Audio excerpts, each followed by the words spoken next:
Are you a stay-at-home mom who's interested in meal planning, but you're not exactly sure where to even begin? No worries, I've got your back. And in this episode today, I'm going to be teaching you how to meal plan. It's something that has really proven beneficial to me and my family, and I want to share exactly how I do it with you. And maybe if you have some tips, if you already meal plan, feel free to drop them below in the comments. I'm always eager to see what is working for other moms. My name is Morgan Vermuth. I am a stay-at-home mom of 3 boys ages 5 and under, and I run a business from home. It does get a little hectic sometimes, and so I'm always looking for ways that I can save time, save money, or save my sanity. Maybe all of the above. So meal planning is definitely one way that has helped me save my sanity, time, and money, and has helped me to stay on track with my health goals. And without further ado, let's go ahead and dive right in on how to meal plan. Okay, meal planning and how to do it. Let's jump right in. So the first thing I do is I determine how far out do I want to plan my meals. Is it a weekly meal plan? Is it a bi-monthly meal plan? And by bi-monthly, I mean every other week, so every 2 weeks. Or am I going to attempt a month-long meal plan? Currently, I'm filming this video at the beginning of the summer, and summer brings a lot of plans to our lives that maybe the winter time, winter is going to be a little more structured with school and stuff. So summer has a lot of extracurricular activities. My kids are in baseball, and sometimes we do church camp and stuff like that. So I'm not going to teach you how to do a month-long meal plan. It's something that I have found I just do best with every 2 weeks, but you can definitely take these tactics I'm about to show you and plug them in for a 30-day meal plan. It's something I do want to endeavor to try, but I haven't gotten there yet. Simply because some of the fresh ingredients I am definitely going to need to buy weekly, or sometimes I can make them stretch every other week, but then you're kind of wondering, are they as natural as they claim to be? Are they even organic if they can last that long? So anyway, that's a rabbit trail. So the first thing I do is I prep my paper.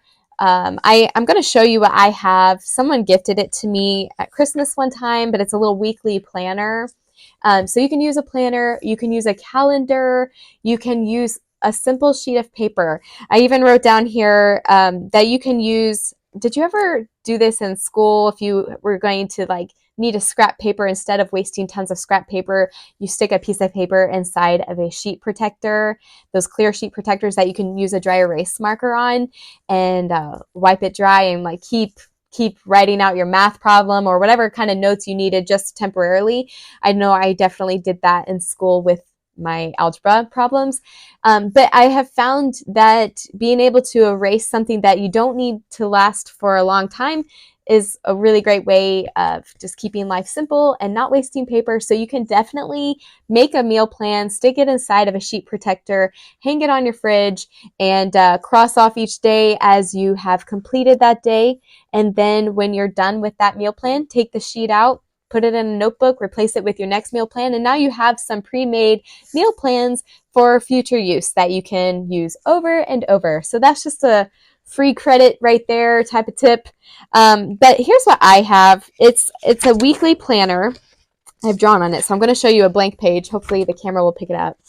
So this is really cute. You could probably get one at a TJ Maxx or Hobby Lobby or any of those fun stores, maybe even Dollar Tree. They do offer a lot of fun things. So this one has a simple Monday through Friday schedule, and then the weekend and a spot for notes. So because I'm doing this bi-weekly, I hope that this doesn't look too confusing, but I just kind of wrote out a sample, and I pretended, say I'm going to fill this out at the beginning of the month, and it starts on a Wednesday. I just chose a random day. I just started with Wednesday. I wrote number 1, Wednesday the 1st, Thursday the 2nd, Friday the 3rd, and then in my weekend category I have Saturday, Sunday, and then I came over to Monday, Tuesday, jumped down here.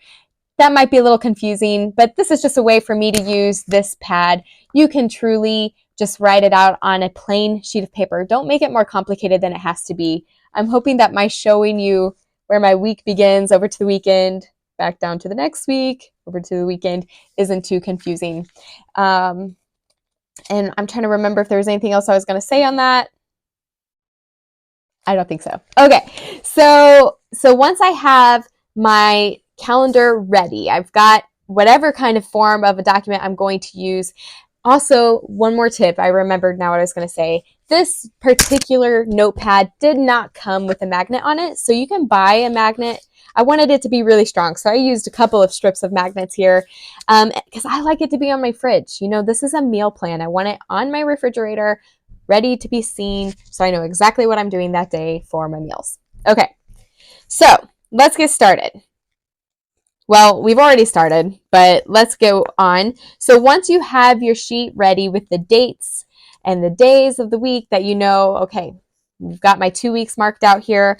Now you're going to go ahead and before you plan your meal, look at your calendar and assess what events are coming up in your life that you need to plan meals around. Do you have a baseball game in the evening around dinner time that maybe you need a simple dinner or you're going to need to plan to eat out that day? Maybe you have a child in a recital. I don't have any daughters, and my sons only play baseball right now because they're pretty young, so it's t-ball. But there are definitely things like that. Do you go to church on Wednesday nights? Things like that that you can fill in on the calendar. So what I might do, I hope this isn't too confusing.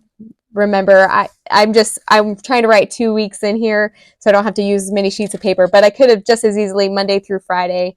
And maybe just for ease of reference, I'll do that here for you. Keep it simple. Okay, so let's start over and let's just say Monday was the first. So I'm circling the first here. Monday, Tuesday, Wednesday, Thursday, Friday. So Tuesday is baseball. So I'm going to write in baseball. Wednesday, we have church. Thursday is my night out, so I know if I'm going to go spend an evening with my mom, watch a movie at her house or something, I'll say mom's night out. I'm going to need a simple meal, either for my husband to cook, just to keep life simple for him, or I'm going to maybe eat at home, but I know I need it to be a quick dinner so I can go and spend time with my mom. Friday is usually a wild card night. We're either making plans with friends or it's a movie night at home. And then the weekend, we have church, things like that. So you just write in what you have planned. Don't take up all the space on whatever sheet you're going to use because you want to leave room for your meal plan.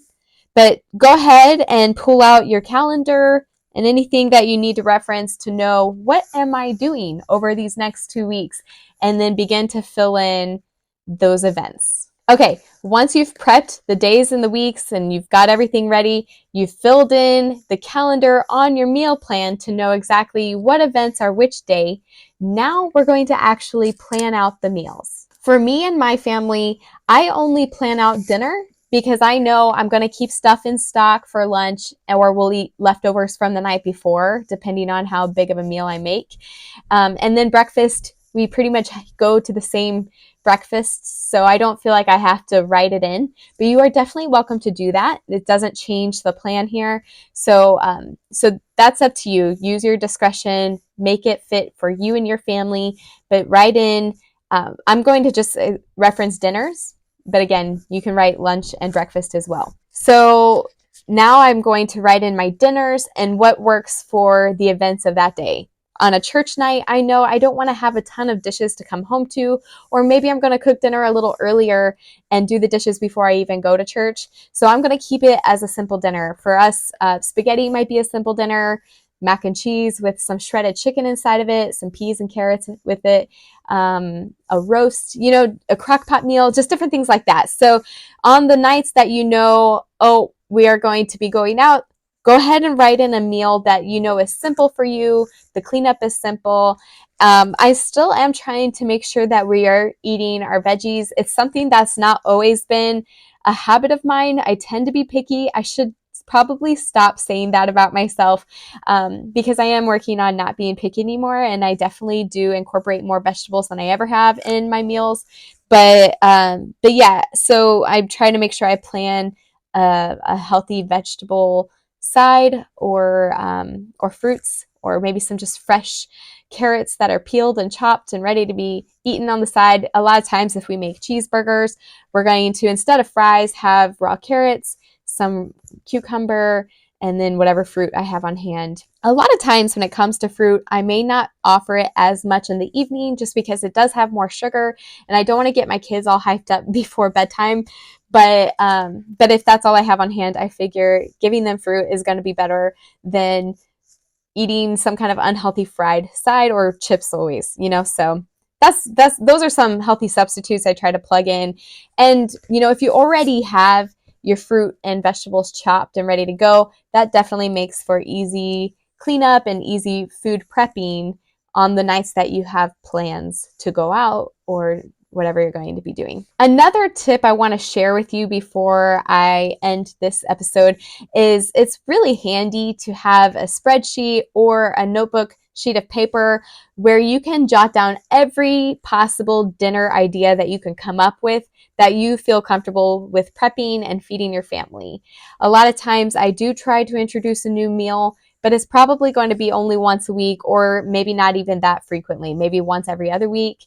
It is a great way to incorporate new veggies and just to change up what you're eating on a regular basis. But you don't want to overload your calendar with tons of new meals that you've never prepped, because that's going to slow you down and really take away from your confidence around meal planning and prepping food. So if you're going to be incorporating new recipes, I would encourage you to do it only maybe once a week or once every other week, and then have your meal ideas all written down on a spreadsheet so that when you are meal planning and you're like, I don't know what to make, I've got 7 days of the week here I need to plan for, and I can only think of 5 dinners.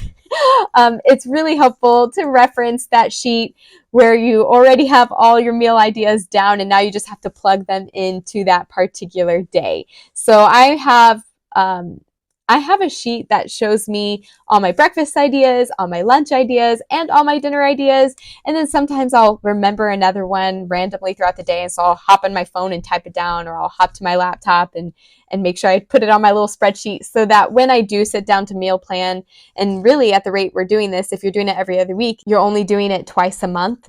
So yeah, it really helps to have that pre-made sheet of ideas ready to go. So now all you have to do is look at the idea. Oh, chicken and noodles, that one's a simple one.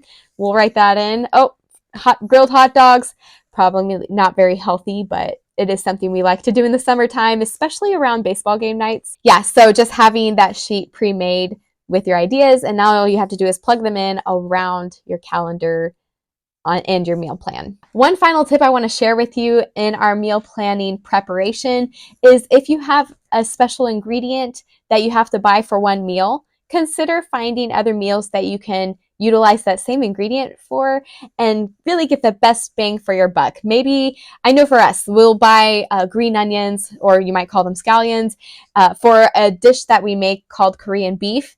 And a lot of times if I'm going to have those scallions on hand, then I'm either in my bi-weekly meal plan going to make sure we eat Korean beef both of those weeks so that we use up those scallions, or find another recipe that you can use the scallions for so that they're not going bad, you're saving money, and you're really, like I said, getting the best bang for your buck and being very resourceful with the ingredients that you have on hand.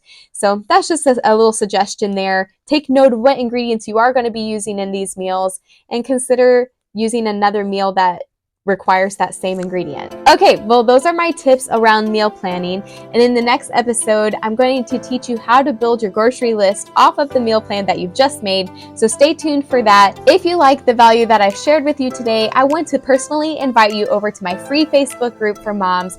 Over there, we dive into topics around your health and mindset. And it's really a passion of mine to help moms to feel their very best so that they can live their very best life. So if that's something that you're interested in, I will attach the link below and you can request to join the group. Like I said, it's free and I provide more value over there. And I hope that I will see you in the group very soon. But until then, you have a great day. Take care. Bye for now.